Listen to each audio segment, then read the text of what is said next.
Hi, my name is Jenny Kim, and I'm an undergraduate student at Brown University. I worked last year with a team of researchers from the VA in Brown that studies health-related outcomes for veterans living with delirium and heart failure. Today, I wanted to walk you through a poster presentation of our study that was published yesterday in JAMA Network Open. Our paper is titled Delirium is Independently Associated with Poor Functional Recovery in Patients Discharged to Skilled Nursing After Hospitalization for Heart Failure. So most of you tuning in are probably familiar with delirium, but I want to talk specifically about the intersection of delirium, heart failure, and functional recovery for veterans transitioning from hospitals to skilled nursing facilities or nursing homes.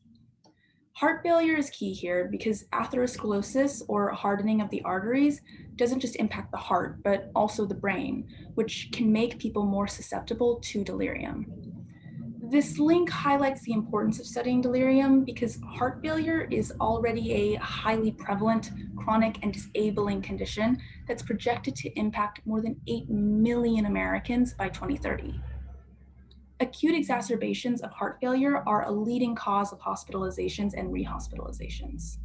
Many patients do return home after their heart failure hospitalization, but nearly 20% are unable to function independently after they're discharged from a hospital. Consequently, these patients end up transitioning to a skilled nursing facility or a nursing home. We should note this transition because time in a skilled nursing facility should result in functional recovery, which is a substantial factor for facilitating independence, quality of life, and survival. This is where delirium comes back in. Heart failure is an independent risk factor for delirium, which we know is an acute change in mental status characterized by fluctuations in awareness and attention. So it's not a surprise that delirium would inherently affect function in heart failure patients.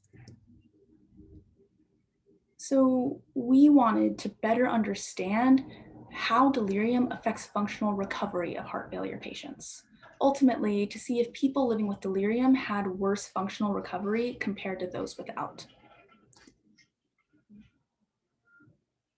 To do this, we needed to, one, identify a large cohort of patients hospitalized for heart failure that were discharged to a skilled nursing facility.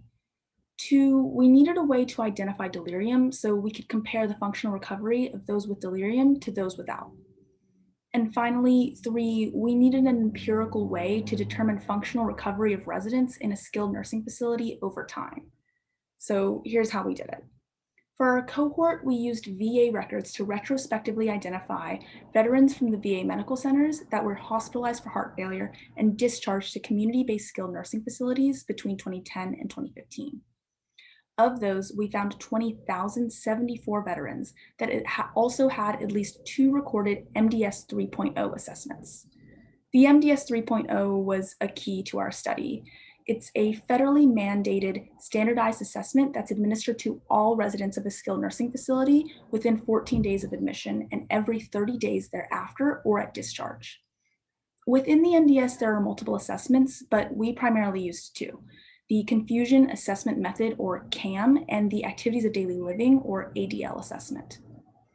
The CAM is a highly reliable diagnostic to identify delirium, the exposure for our study. It does this by accounting for the cardinal features of delirium, the presence of acute onset or fluctuating course, and inattention coupled with disorganized thinking or altered level of consciousness. Based on their CAM score, veterans were classified as having delirium or not having delirium. The Activities of Daily Living, or ADL assessment, evaluates residents' abilities to function within a skilled nursing facility on a scale of 7 to 28, based on 10 activities, including eating, dressing, hygiene, toilet use, and other elements, key elements of daily life. Because the MDS is administered every 30 days, we could compare a resident's ADL score from admission to their score 30 days later, and we could identify changes in function over that period of time. It's important to note that even a 1-point difference in ADL score can be the difference between a resident being able to eat on their own or walk from room to room. We use descriptive statistics, t-tests, and chi-squares for baseline characteristics and linear mixed effects models to see changes in ADL score. So now to our results. Here's a quick overview of who the veterans in our sample were. On average, they were 78 years old, mostly male, white, and had a variety of comorbidities, the most common being dementia, diabetes, chronic lung disease, depression, and obesity. These demographics are pretty consistent with what we see in veteran populations. On admission to skilled nursing facilities, 4.3% of the sample had delirium. Veterans with delirium tended to be older and have a lower comorbidity burden compared to those without delirium. Here in figure 1, we can see the link between delirium and function that we would expect. Those with delirium had significantly worse functional ability upon admission to skilled nursing facilities compared to those without delirium. In table 2, we can see that the presence of delirium at skilled nursing facility admission did negatively affect functional improvement over 30 days. We can see that those with delirium had worse outcomes in every category of this chart. 21.9% of those with delirium had worse functional performance 30 days after admission to a skilled nursing facility. Compare this to the 14.5% of those without delirium that had worse functional performance. And here, 39.4% of those with delirium experienced no change in function, compared to 34.1% of those without delirium. And finally, only 38.8% of those with delirium improved in function, while over half, 51.4% of those without delirium, improved, which is of course the goal of skilled nursing facilities. What this graph shows is that those with delirium were significantly less likely to improve from admission to follow-up compared to those without delirium. So what's our biggest takeaway from these findings? Well, you might hear it multiple times today during this World Delirium Awareness Day presentation marathon, but I'll reiterate it. Delirium is reversible. Treating delirium more effectively has the potential to improve many aspects of patient care. This study shows that early identification and treatment of delirium may play an important role in helping long-term function outcomes and improving care in patients with heart failure, a huge and growing patient population. Future research is needed to further investigate delirium and function recovery for heart failure and other patient populations, but in the meantime, this study recognizes and highlights delirium as an important modifiable condition that clinicians can more actively consider when promoting functional recovery in patients with heart failure.